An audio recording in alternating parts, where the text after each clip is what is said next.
habitant de Piton poignardé par l'époux de sa cousine, Imteaz Rajab a rendu l'âme cet après-midi. Une dispute familiale est à l'origine de ce drame.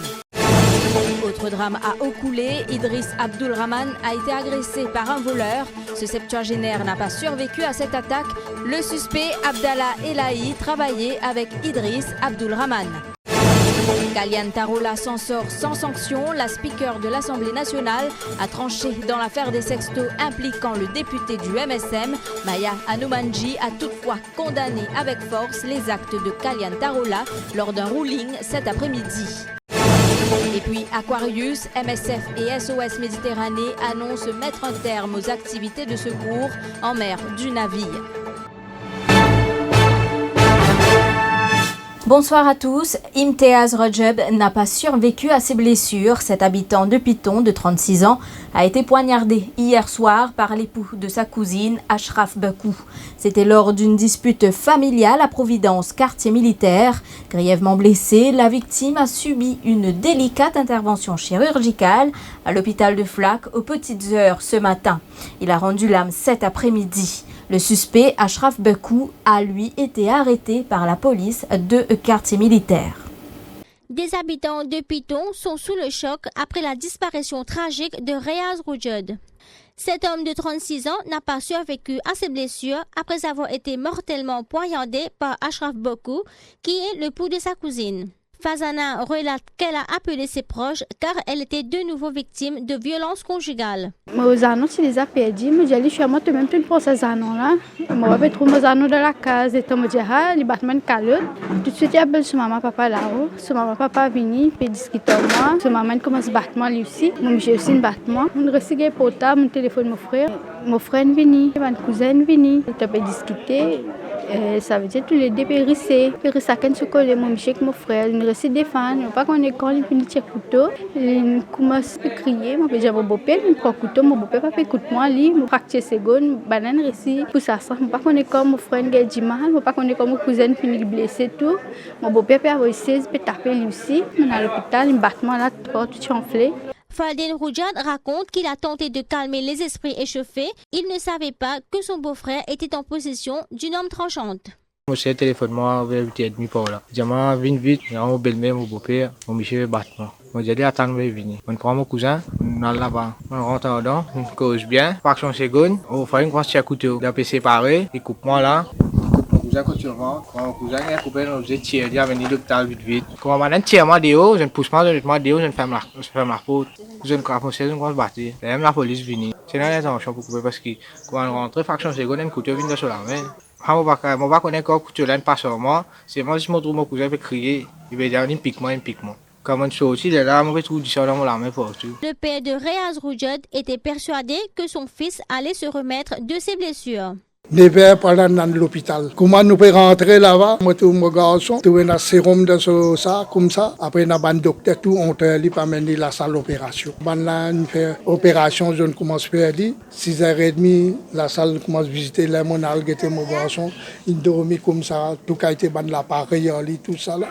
Il pas une ouverte sur l'hygiène, non, moi tout de sur l'hygiène, bandage, on met les comme ça, les cœurs peuvent battre comme ça, normal, peuvent battre. Moi, content, ça veut dire pour finir, vivre 3 heures par là. Comment nous rentre l'hôpital là, visite, nous tendez comme ça, il n'avait pas Bon, sur l'état c'est assez grave, quand c'est l'ombre en bas, et c'est ouvert. Ce poumon, tu finis par aider, il rentre dans le deux, il y a comme ça, et ça passe côté nouvelle là, on pèse, on amène jusqu'à la station, et puis station de la police, on donne l'entrée, tout de suite là, on amène l'hôpital. Et puis dans le deux, il va répondre du tout, il va en cause du tout, non, il va pas connaissance du tout. Ashraf Bekou, l'époux violent, a été arrêté et est en détention policière. Idriss Abdulrahman n'a pas survécu à ses blessures. Ce septuagénaire qui souffrait de cécité a rendu l'âme ce matin, cela 3 jours après son agression par un voleur à son domicile à Okoulé. Le suspect, Abdallah Elahi, travaillait avec Idriss Abdulrahman, précise Shahid, frère de la victime. Celui-ci explique que le suspect, âgé de 30 ans, avait menacé son frère avec une arme tranchante avant de s'enfuir avec une somme de 2000 roupies. Je voulais rentrer dans l'infidé, pour me faire là, devant ton casse. Finalement, les mon frère, je demande l'argent.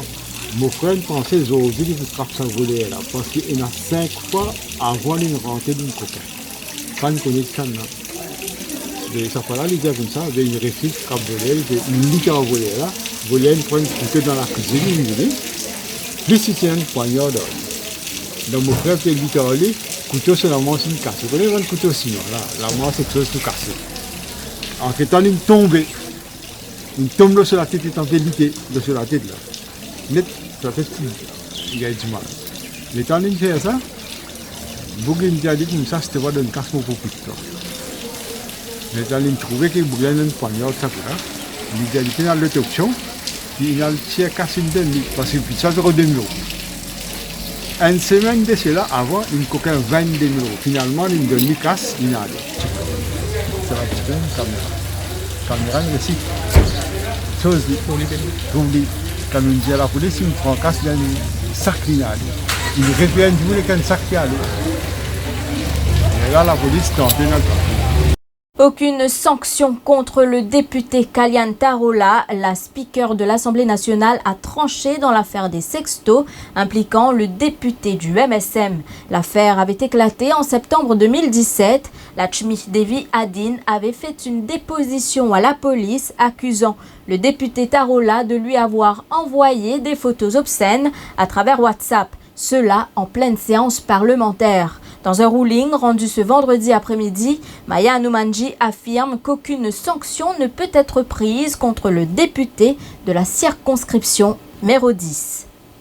In the present circumstances, I rule that the procedure to deal with the alleged commission of an offence by Honorable Kalyan Tarola under the National Assembly Privileges, Immunities and Powers Act, as provided for in Standing Order 74 of the Standing Orders and Rules of the National Assembly, have not been complied with, so that the matter cannot be now referred to the DPP for appropriate action.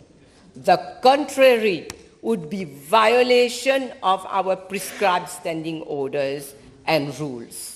Le Constitution Amendment Bill, qui concerne le projet de loi sur la réforme électorale, a été présenté en deuxième lecture à l'Assemblée nationale ce vendredi 7 décembre. Pas moins de 35 orateurs doivent prendre la parole sur ce projet de loi qui n'arrive toujours pas à mettre d'accord tous les partis politiques. 94%, c'est le taux d'échec enregistré aux examens du Council for Vocational Legal Education, un chiffre qui interpelle le leader de l'opposition qui a axé sa private notice question de cet après-midi sur l'organisation des examens pour les aspirants avocats, notaires et avoués. Pour remédier à la situation, le ministre de la Justice affirme que l'expertise d'un membre du judiciaire britannique a été sollicitée pour présider un High-Level Committee. Ce retraité britannique devra faire des recommandations au gouvernement. Tout à fait autre chose, la tractopelle utilisée par Ansley Neptune pour prendre la fuite le 19 novembre dernier, saisie par l'ICAC cet après-midi. La machine se trouvait sur un chantier à Palma. Ce sont des officiers de la Special Mobile Force qui ont pris possession de la tractopelle pour la remettre ensuite à l'ICAC. 12 millions de roupies d'héroïne retrouvées dans l'estomac d'un ingénieur de 49 ans habitant Bel-Air. Il avait ingurgité 53 boulettes contenant 800 grammes d'héroïne. Le suspect, qui est arrivé d'un vol en provenance de l'Afrique du Sud, a été intercepté par les limiers de la Customs Anti-Narcotics Section de la douane le 2 décembre dernier. Il a dû passer plusieurs jours à l'hôpital de Rosebel pour purger les boulettes d'héroïne. Un jardinier a fait une chute de 25 mètres au Tamarina Golf Estate à Tamarin. Cet habitant de Pointe-aux-Sables de 41 ans aurait glissé alors qu'il travaillait. Il a été blessé au dos. L'avis de forte pluie reste en vigueur à Rodrigue, rien qu'à Pleine Corail. 109 mm de pluie ont été enregistrés entre 10h et 13h ce vendredi. Le sud de l'île est le plus touché. Et puis dans l'actualité internationale, Médecins sans frontières et SOS Méditerranée ont annoncé dans des communiqués mettre un terme aux opérations de sauvetage de leur navire humanitaire Aquarius, devenu le symbole de la crise politique autour de l'accueil des migrants et privé de pavillon depuis 2 mois. Renoncer à l'Aquarius a été une décision extrêmement difficile à prendre, a déclaré Frédéric Pénard, directeur des opérations de SOS Méditerranée, qui explore déjà activement les options pour un nouveau navire et un nouveau pavillon. Pour expliquer cette décision, MSF a déploré les attaques menées ces 18 derniers mois par certains États européens et les allégations grotesques de trafic de déchets et d'activités criminelles visant les 2 ONG. Aux États-Unis, cette fois, une femme immigrée clandestine travaille depuis 5 ans dans le club de golf de Bedminster, appartenant au groupe de Donald Trump, pour lequel elle réalisait plusieurs tâches ménagères durant ses séjours réguliers, a-t-elle raconté au New York Times. D'origine guatémaltèque, Victoria Morales a elle-même sollicité le quotidien pour lequel elle a accepté de témoigner à visage découvert dans un article publié jeudi. Victoria Morales, qui gagne $13 de l'heure, a déjà fait plusieurs fois le ménage dans la villa que possède Donald Trump dans la résidence. C'est ici que prend fin cette édition. Merci de l'avoir suivi. L'information continue sur le www.defimedia.info.